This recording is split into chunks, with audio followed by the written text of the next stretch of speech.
Oi, pessoal, sejam bem-vindos a mais um Trígono Cast de crédito privado. Estou aqui com o Marcelo Peixoto hoje, nosso sócio e gestor de crédito privado. Oi, Marcelo. Oi, Thaís, tudo bem? Tudo bem, e você? Tudo bem, bastante coisa para falar hoje, né? Bastante coisa. No último podcast a gente falou, né, que a gente tinha meses melhores aí à vista e acho que julho já deu um começo aí para a gente falar de perspectivas melhores aqui para o nosso mercado. Exatamente, estamos aqui para contar. Acho que a decisão mais relevante talvez tenha sido na semana passada, né? Exatamente. Que o Copom decidiu finalmente por um corte aí de 0,5 aí na nossa taxa de Selic, né? Então, acho que isso tem muitos impactos positivos aqui para o nosso mercado e para as nossas empresas investidas também. A gente trouxe aqui um gráfico, né, para a gente mostrar. É um começo, né, tão aguardado, né? Uma decisão que foi dividida, né, 5-4, com o voto de Minerva do presidente do Banco Central. Não deve ter sido uma decisão fácil, né? Não foi fácil, né? O mercado estava dividido também entre 25 e 50, mas veio 50. Tudo indica que vai ser nesse ritmo, né? Eles deixaram bem claro que o mercado sempre quer andar na frente, né? Então, mas procuraram deixar bem claro que o ritmo vai ser esse, pelo menos no horizonte aí de curto prazo, né? É muito difícil que acelere esse ritmo, então acho que isso foi um bom sinal também. Mas começou a cair os juros, isso é muito bom, né? Os juros, como a gente vinha comentando aqui nas nossas resenhas, vinha machucando muito, né, as empresas, né? O resultado, o fluxo de caixa. Essa queda vai ser gradual, né? A gente ainda vive um ambiente de juros muito alto, né? Nós não temos que baixar as guardas da diligência, das nossas análises, né? A gente ainda tem que ser muito criterioso nesse aspecto, mas é o começo de um alívio para as empresas. É uma sinalização boa, né? Assim, acho que aquele nível de 2% que a gente viu até o mínimo lá no final de 2021, acho que vai ser difícil de chegar aí no curto prazo, mas já é uma coisa boa. Não vai ser, né? O mercado acha que para o final do ano que vem, né, seja no high single digit aí, o juros terminal. Tem muitas variáveis na mesa, né? Depende sempre muito do mercado externo, depende muito da taxa de câmbio. A gente não é economista, né? Vocês sabem que a Trígono não tem um economista, a gente é uma casa que faz análise de empresas, né? A gente faz sempre o bottom-up, né? Mas, claro que a gente acompanha, é uma variável muito importante, mas com certeza é o início aí de um que a gente espera que seja um ciclo aí duradouro de cortes e que vai ajudar muito as empresas, sem dúvida alguma. Com certeza. Tão aguardado, chegou o momento, começamos, né? Começamos. E com certeza isso aí para as empresas vai ser muito bom. Principalmente para as mais alavancadas, né? Então, sim. E volta a ter um desejo das empresas de voltar a investir, né, Marcelo? Acho que isso é uma coisa que a gente viu perdendo bastante nesses últimos 6 meses, as empresas passando bastante por corte de custos, não fazendo novos investimentos, às vezes até parando algum projeto ou outro numa combinação de inflação dos produtos para esse investimento muito alto, a taxa de juros muito alta, as empresas não conseguindo se financiar. Então, acho que talvez com essa sinalização de corte de juros, acho que as empresas podem voltar a pensar em fazer alguns investimentos e crescer também a operação, né? Os efeitos são inúmeros, né? Você tocou um excelente ponto, que é investimento. O primeiro efeito direto é no fluxo de caixa de despesas financeiras, né? No segundo momento, a gente pode pensar que obviamente, consumo, né? Uhum. Investimento, e claro, no segundo momento, top line também das empresas, né? Então, aqui a gente está falando de empresas, mas também pensando nas famílias, né? Assim, às vezes uma família ia pegar um empréstimo para comprar uma casa, para fazer uma reforma, por exemplo, e acaba não fazendo, comprar um carro, né? Acaba não fazendo por conta dos juros altos e a gente pode ver isso voltando aos poucos aí. Com certeza. Então dá um efeito cascata na economia muito bom, né? Então é o pontapé inicial desse processo. Então, muito bom. Mas teve mais coisa no mês, né, Thaís? Eu ia até falar que esse pontapé inicial, né, essa volta dos consumos das famílias, dos investimentos das empresas, pode voltar também a fazer a economia crescer e o PIB crescer mais do que a expectativa. Isso foi um ponto muito levantado pelas agências, né, de rating, tanto a S&P, que a gente já tinha falado aqui no último podcast, né, que a S&P tinha colocado uma perspectiva positiva no rating do Brasil. E aí, na última semana do mês, no dia 26 de julho, a gente viu que a Fitch deu uma elevação no rating do Brasil, né? Então, o rating do Brasil passou de um duplo B- para um duplo B pela Fitch. E eles falaram, né, bastante sobre isso, sobre o crescimento do PIB além das expectativas. No final do ano passado, a expectativa do crescimento do PIB pela Fitch era de 0,7% em 2023. E hoje já está em 2,3%. Então, um crescimento bastante expressivo, né? Performou realmente muito acima das expectativas. E isso foi um ponto bem relevante para a agência revisar o rating do país. Então, a gente colocou aqui na tela um slide, né, que mostra, né, o rating da Fitch agora é um B, na S&P é um B-, e o da Moody's eles têm uma outra escala, é um Ba2, mas também seria equivalente a um B-. Um B, isso, desculpa. Um B. E, enfim, aí o que a agência falou no relatório, né, que tem bastante perspectiva de melhora no balanço fiscal, né, todas essas mudanças do arcabouço fiscal que estão sendo aprovadas no Congresso, com o novo governo. Então, a agência vê realmente essa possibilidade do país começar a crescer de forma mais contínua e ter um melhor balanço das contas públicas e uma política fiscal e monetária melhor.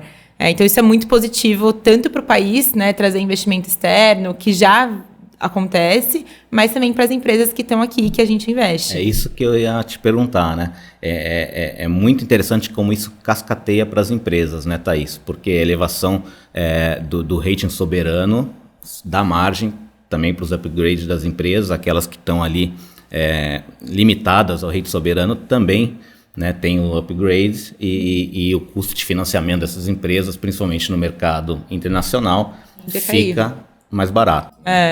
Não, e isso foi uma coisa que a gente também já comentou em outros podcasts. A gente trouxe aqui um exemplo da Petrobras uma vez, né, Marcelo? Falando como o rating da Petrobras era limitado pelo soberano, e aí, não só a Petrobras, como muitas outras empresas tiveram uma elevação no rating também. Então, deixaram de ser B- e passaram a ser B. Isso é muito positivo, né? Porque traz investimento, né? Além de ser mais barato, traz os olhos de outros investidores que não estavam olhando para essas empresas. E é um caminho realmente muito promissor para quem sabe essas empresas voltarem a ser investment grade no futuro, né? O Brasil voltando a ser também. Então, com certeza, é um sinal muito positivo aqui para a nossa economia. E como sempre, as agências aí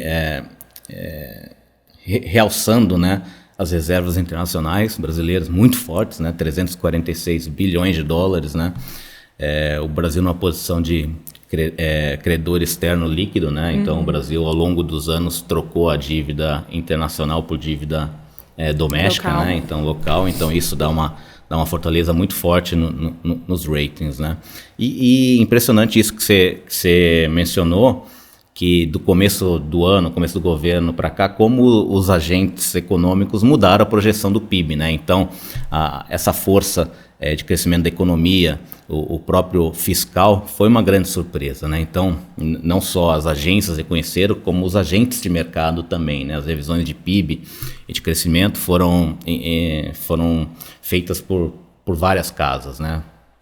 Pelo sell-side, e ninguém poderia imaginar. Ninguém imaginava no começo do governo, com todo o ruído que teve.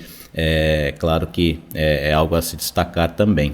Sim, com certeza. Não, é muito positivo, e acho que o que faltava para o Brasil mesmo, e as agências já falavam sobre isso, era um crescimento contínuo, né? O problema do Brasil era crescer 4% um ano, aí 0% no outro, aí ficar nessa volatilidade. E manter um crescimento contínuo, igual, né, as agências projetam de 2% anualmente, acho que é o que dá conforto mesmo para uma elevação, para um movimento de rating como esse. Tem muita coisa no Congresso ainda que a gente tem que ver como sai do Congresso, né? Sim. Mas, sem dúvida, é um reconhecimento que é algo muito positivo, né?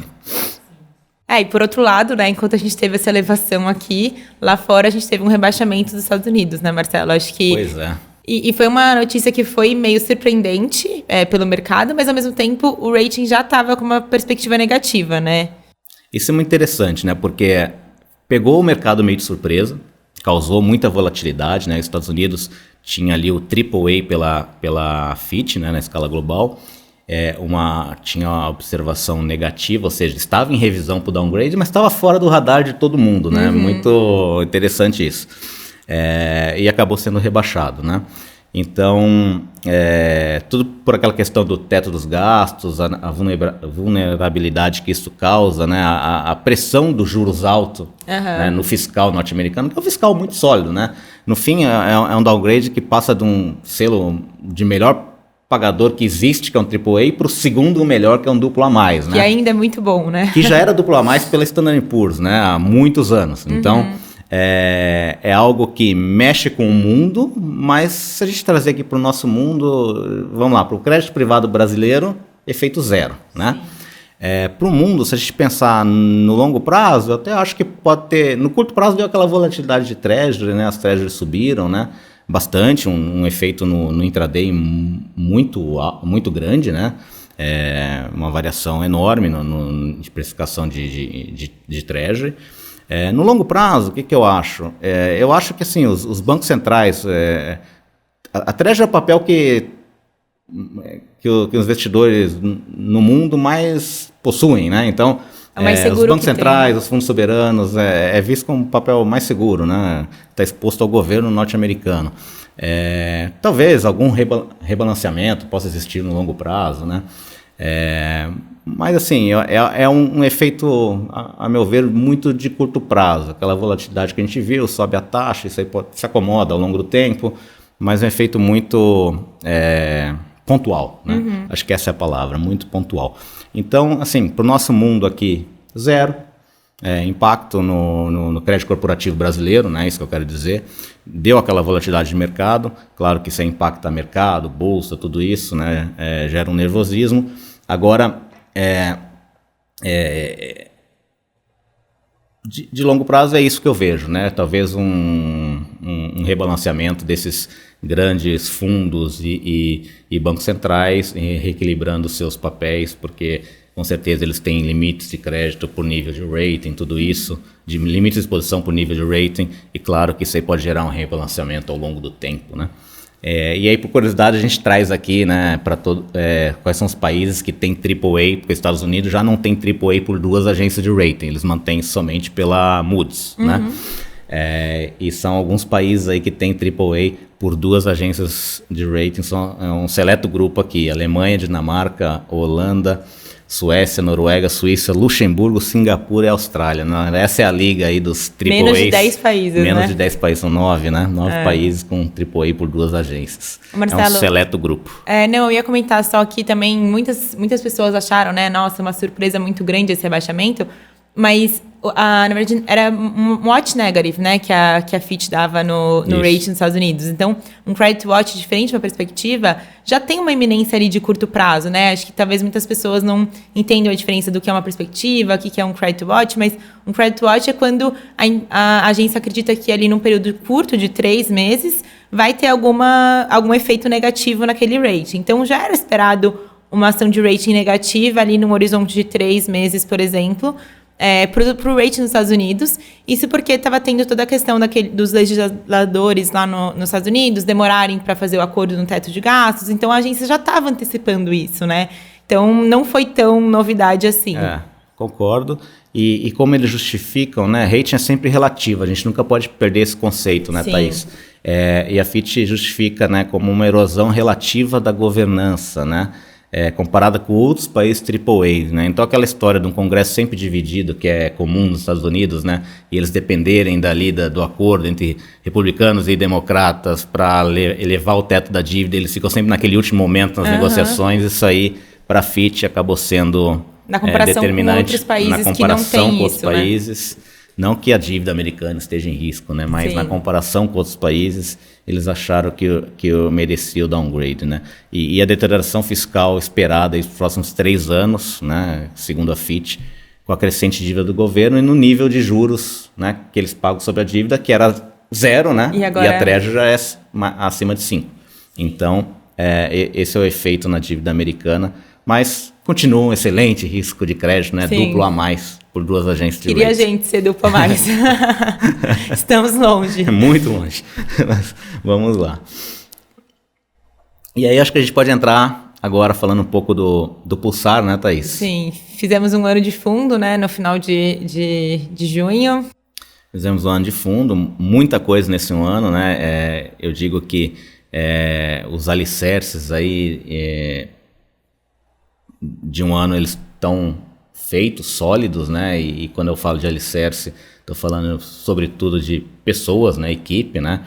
Então, eu sou gestor, Thaís e Rômulo, nossos analistas de crédito, o Werner, CIO em todos os comitês, em todas as decisões, com poder de veto nas propostas. Então, o time robusto, experiências complementares, né? Governança, né? Nossos comitês, processo de investimento, monitoramento, ferramentas de análise proprietárias, né? Planilhas obviamente de projeção, rate interno, né? Para ter a nossa opinião sobre os créditos, ferramenta em Power BI de valor relativo de papéis. Então a gente acha que a gente está muito preparado, né? Para agora, depois de um ano, para crescer, né?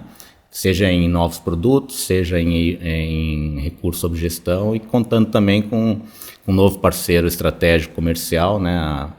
O Banco do Brasil Asset Management, né? Que firmou uma parceria com a Trígono no último dia 30 de junho, né? Fechamento também do semestre e coincidência, um ano do Pulsar. Sim. Então a gente está muito animado com essa nova fase. Não, vai ser muito bom, com certeza. Então o fundo fez um ano e a gente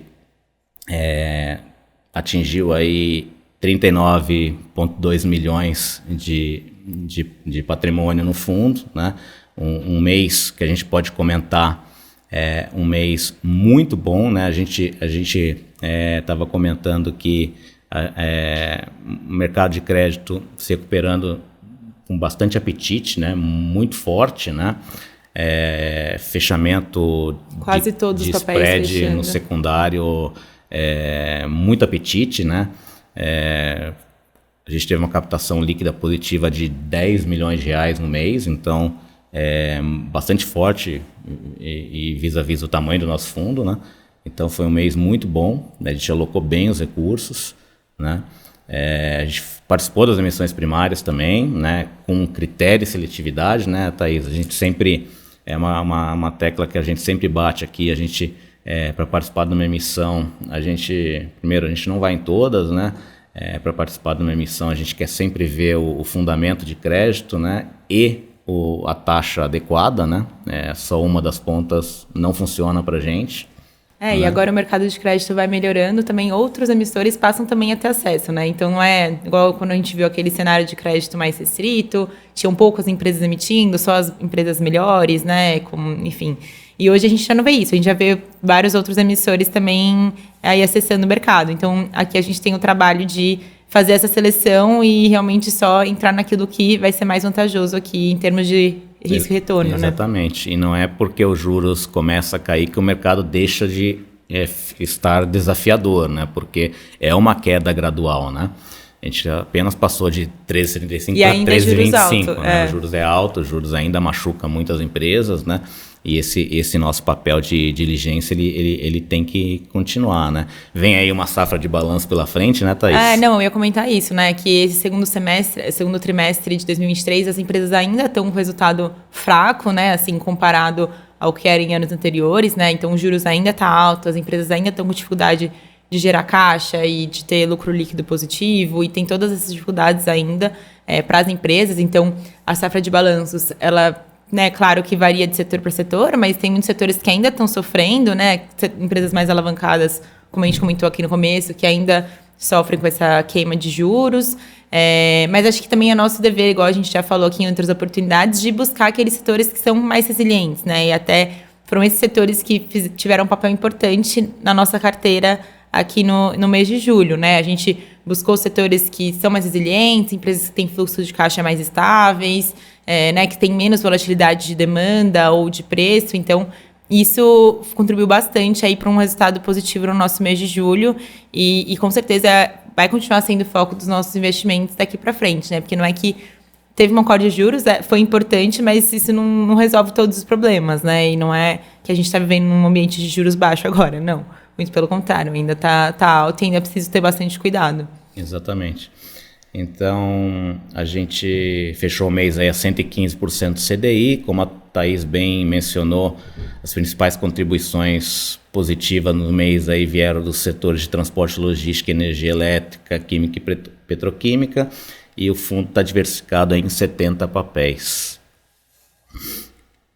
Em termos de carrego, a gente fecha o mês aí a CDI mais 1,70, que dá uns 112 do CDI, prazo médio da carteira 2 anos e meio, e rate médio um duplo A mais na escala local brasileira, né?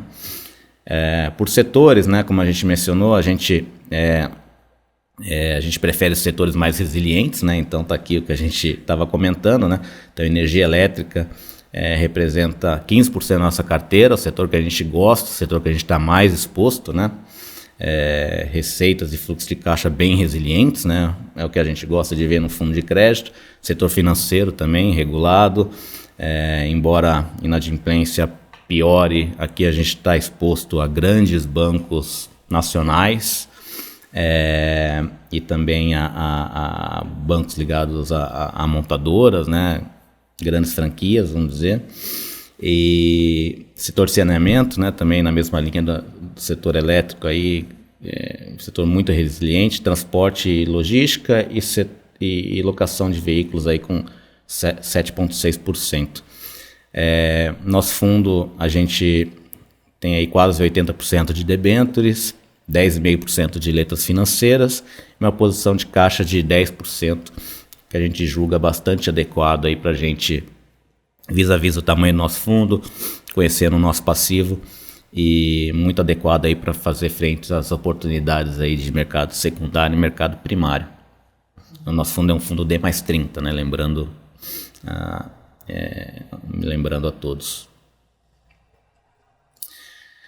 E é isso. Eu não sei se você quer destacar mais alguma coisa, Thaís? Não, eu acho que a gente já teve perspectivas muito boas, né, nesse mês que passou. Acho que agosto vem aí, já começou com uma notícia boa, né, que foi o corte de juros. Então, acho que se tudo der certo e vai dar no próximo mês, aí no próximo podcast, a gente vai vir com notícias ainda melhores, com um mês de rentabilidade muito boa também, assim como foi julho.